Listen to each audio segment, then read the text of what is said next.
আমরা শুরু করি তাহলে। প্রথমে বলো তোমার নাম কি?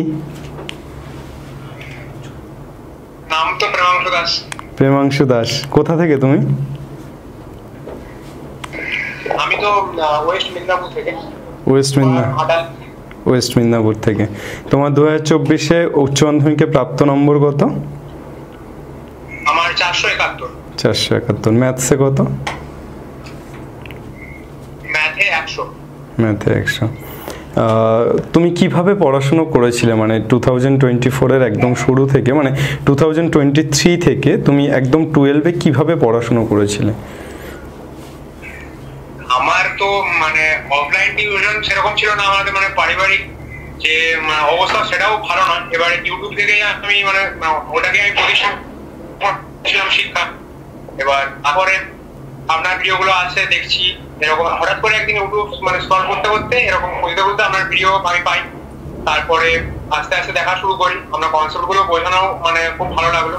তারপরে প্র্যাকটিস তো ছিলই, তারপরে আরো মানে বন্ধু বান্ধব আপনাদের আরো মানে স্যারেরা তারাও অনেক সাহায্য করে বিভিন্ন আরো বিষয় পড়তে, ম্যাথেও যেমন ম্যাথের পাশাপাশি আরো অনেক।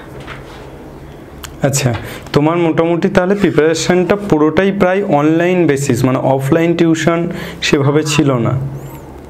তাহলে তুমি একটা কথা যেটা বলো যে এইটা তো একটা ফোনের অ্যাডভান্টেজ, যে ফোন ব্যবহার করার, যে তোমার হাতে একটা অ্যান্ড্রয়েড ফোন হয়তো ছিল বলেই তুমি এই জায়গাটা তৈরি করতে পেরেছো।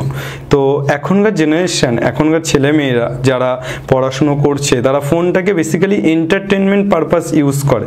তুমি যেমন ফোনটাকে পড়াশুনোর ক্ষেত্রে, এডুকেশনের ক্ষেত্রে ব্যবহার করেছো, অনেকে এটাকে এন্টারটেনমেন্ট পারপাস ইউজ করে, রিলস দেখা, গান শোনা বা এই ধরনের কাজবাজ করে, মানে মনে করে ফোনে পড়াশুনো হয় না। এবং এখনো পর্যন্ত অনেক গার্জিয়ানও মনে করে যে ফোন দিয়ে পড়াশোনা সম্ভব নয়। কিন্তু তুমি বলছো যে তুমি একটা ফোনকে অবলম্বন করে তুমি এই জায়গাটা তৈরি করেছো, এবং শুধুমাত্র অনলাইন এডুকেশন, শুধুমাত্র এসওই বাংলা বা আমার ক্লাসগুলোকে করে তুমি এই ম্যাথে এই স্কোরটা করেছো। তাহলে এইটা তুমি যেটা বলছো এটা অনেকের কাছেই ইম্পসিবল। হয়তো বা অনেকে এটাও ভাবতে পারে যে তোমাকে দিয়ে আমি বলাচ্ছি বা মিথ্যে কথা। তো এইটা তুমি কতটা তোমাকে জাস্টিফাই করবে, যে এই জায়গাটা তুমি তাদেরকে কি বলতে চাও?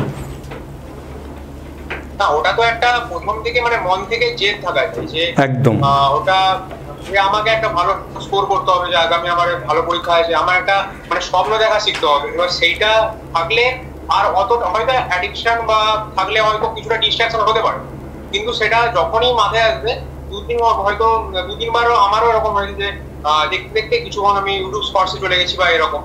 সেখান থেকে আমি যে আমার মনে এলো না আমাকে ভালো কিছু করতে হবে, আমার অনলাইনে গিয়ে আমাকে এরকম ফোনটা মানে বেশি অন্য পারপাসে ইউজ করলে হবে না। সেইটা যখন মনে যতক্ষণ থাকতো ততক্ষণ আমি এভাবে নিজের ডিস্ট্রাকশনকে কাটাতাম। একদম। আসলে আমার যে কথা সেটা হচ্ছে যে নিজের একটা জেদ থাকাটাই সব থেকে দরকারি। তো তুমি তোমার বাবা বা মা বাড়িতে কে কে আছে? হ্যাঁ, আমার বাবা মা আর হচ্ছে আমার ভাই আছে। বাবা মা ভাই। বাবা কি করেন? কি বলছেন স্যার? বাবা কি করেন? বাবা একজন এলআইসি এজেন্ট। বাবা এলআইসি এজেন্ট। মানে তুমি একেবারেই মধ্যবিত্ত, নিম্ন মধ্যবিত্ত পরিবার থেকে বেড়ে উঠছো এবং একটা স্বপ্নের দিকে এগোচ্ছ, একটা জেদ নিয়ে একটা স্বপ্নের দিকে এগোচ্ছ। আমি যখন 2014 সাল বা 13 সালে পড়াশোনা করেছিলাম 11-12, সেই সময় সত্যি কথা বলতে এই প্ল্যাটফর্মটা ছিল না। তো আমার শুরু থেকেই মনে হয়েছিল যে ইউটিউবে এডুকেশন নিয়ে ভালো কিছু করা যেতে পারে, এবং তোমাদের সাকসেস স্টোরি বোধহয় সে কিছুই বলছে যে আমার এই 3 বছর 4 বছরের নিরলস যে পরিশ্রম তোমাদের জন্য সেটা বৃথা যায়নি, যে তোমাদের কাছে আলটিমেট পৌঁছতে পেরেছি। এবং তোমাদের এই রেজাল্ট, এটা নিয়ে আমি নিজেও গর্বিত যে এই রেজাল্টটা তোমরা করেছো বা এই রেজাল্টটা তোমাদেরকে করাতে পেরেছি। এতে কিছুটা হলেও আমাদেরও ডেডিকেশন আছে বা আমার ডেডিকেশন আছে, এটা ভালো লাগছে আর কি, ভালো লাগা।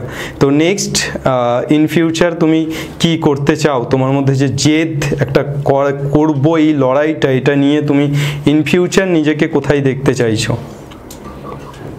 আমি স্যার একজন মেডিকেল মানে এখন মেডিকেল নিয়ে পড়তে চাই, তবে এবারে যে নিটটা দিয়েছি এবারে অতটা ভালো ফল হবে না, কিন্তু আমি চেষ্টা করছি যে পরের বছর লাগানো। পরের বছর যাতে একেবারেই মানে তুমি এমবিবিএস এর দিকেই যেতে চাও এবং ডাক্তার হিসেবেই নিজেকে দেখছো পরবর্তীতে।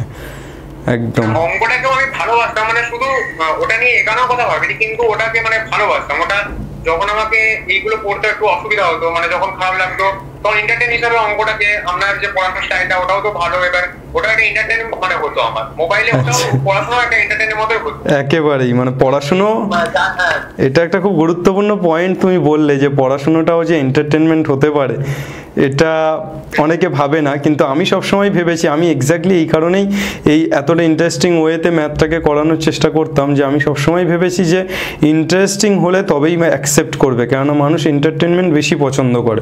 তো পড়াশুনোটাই যদি এন্টারটেন করে দেওয়া যায় তাহলে তো কিয়া বাত। তো সেটা হয়েছে আলটিমেটলি, সেটা তোমরা পেয়েছো নিশ্চয়ই। তো অবশ্যই আমি তোমার ভবিষ্যৎ জীবনের শুভকামনা থাকলো আমাদের এসওই বাংলা টিমের তরফ থেকে, এবং তোমার সাথে এই যে কথা বলছি, একটা ভিডিও বানাচ্ছি, এটাই শেষ নয়। তোমার এই লড়াইয়ে যদি কোনোভাবে আমরা পাশে থাকতে পারি, এসওই বাংলা টিম পাশে থাকতে পারে, তাহলে আমরা নিজেরা আমাদেরকে গর্বিত মনে করবো। এবং যখন যেমনই প্রয়োজনীয়তা হোক, যখন বিপদে পড়বে বা কোনো সমস্যা হবে, তখন শুধুমাত্র একজন শিক্ষক হিসাবে নয়, আমাকে দাদা হিসাবেই দেখতে পারো, এবং এই কন্ট্যাক্ট নাম্বারে যোগাযোগ করতে পারো। আশা করছি তোমার পাশে দাঁড়াবো, বা এইটুকু প্রতিশ্রুতি দিতে পারি যে পাশে থাকার চেষ্টা করব। আর অবশ্যই এটা কখনো ভেবেছো যে মেডিকেল যদি না হয়, তাহলে কি, যেহেতু তুমি ম্যাথসে 100 পেয়েছো, ম্যাথস নিয়ে এগোনো, মানে এটা কখনো ভেবেছো? না, এটা কোনো ভাবিনি, মানে আমি যেহেতু মানে মন থেকে ঠিকই করে নিয়েছি যে না আমি ওদিকেই এগাবো। এবার তাও যদি এরকম হয়, তাও মানে টিচার হিসাবে একজন মানে নিজেকে ভালো লাগে যে মানে আরো জ্ঞান বিস্তার করবো, মানে সবার, আমার মধ্যেও যেটা আছে বা আমি আরো নেওয়ার চেষ্টা করবো এবং সবার মধ্যে ওটা দেবো। ঠিক আছে, ভালো লাগলো তোমার সাথে কথা বলে। আর পাশে আছি, এটুকু বলতে পারি। এগিয়ে চলো, লড়াইটাকে জারি রাখো, অনেকটা দূর যেতে হবে। ঠিক আছে, আপাতত গঙ্গার তীর, স্নিগ্ধ সমীর হাওয়া খাও। ঠিক আছে, চলো, টাটা।